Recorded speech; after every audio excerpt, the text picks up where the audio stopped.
Apa sih design thinking itu? Design thinking adalah pendekatan kreatif untuk memecahkan masalah sekaligus merancang solusi yang inovatif dan berfokus pada kebutuhan dan pengalaman pengguna. Kali ini kita akan membahas penerapan design thinking pada bisnis bimbingan belajar. Ada 5 tahapan dalam menerapkan design thinking, yaitu empathize, define, ideate, prototype, dan test. Yang pertama adalah tahap empathize.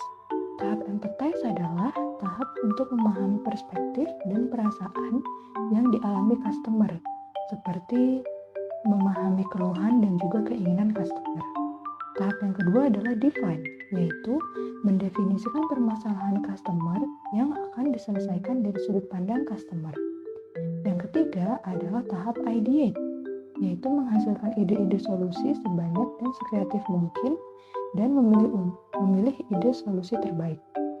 Selanjutnya adalah tahap prototype, yaitu dengan membuat prototype atau representatif solusi yang konkret dan bisa diindra.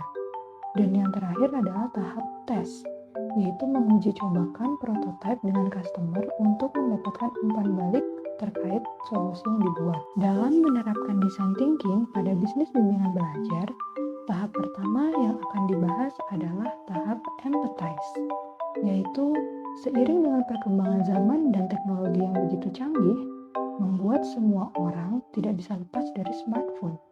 Tidak hanya orang dewasa, anak-anak pun juga sudah terbiasa menggunakan smartphone, yang mana hal tersebut menyebabkan anak-anak lebih tertarik untuk bermain smartphone seperti menonton video di YouTube, bermain game, dan bermain sosial media dibandingkan belajar.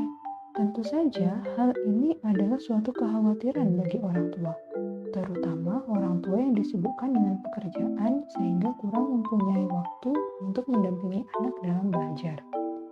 Walaupun demikian, tentunya orang tua tetap mengharapkan agar anak mampu memberikan hasil yang maksimal dari pembelajaran yang didapatkan di sekolah. Tahap selanjutnya adalah tahap define. Berdasarkan pengamatan yang sudah dilakukan pada tahap empathize, maka dapat disimpulkan suatu permasalahan yang dimiliki kalangan orang tua adalah anak-anak mereka membutuhkan pendamping untuk belajar di rumah, sehingga orang tua tidak perlu mengantarkan anaknya ke tempat les atau semacamnya, mengingat orang tua memiliki jam kerja yang padat. Dari masalah yang telah disimpulkan, terdapat suatu solusi yang saya pikirkan, yaitu dengan membuat suatu bisnis bimbingan belajar yang mana pengajarnya atau seorang tutor yang akan datang ke rumah siswa, sehingga orang tua tidak perlu mengantarkan dan menjemput anaknya. Selain itu, dikarenakan orang tua tidak bisa mengawasi secara langsung selama proses pembelajaran, pengajar dan siswa akan membuat suatu video mengenai pelajaran yang dipelajari saat itu, sehingga orang tua mampu menyaksikan dan melihat perkembangan anaknya dari waktu ke waktu. Untuk tahap prototype, pengajar atau tutor bisa melakukan micro-teaching atau praktek mengajar yang dapat dilakukan dengan teman yang berperan sebagai murid, atau bisa juga dengan latihan mengajar anak-anak seperti adik, saudara, ataupun tetangga. Selain itu, pengajar juga bisa memberikan free trial kepada customer, yaitu dengan memberikan 1 kali pembelajaran gratis.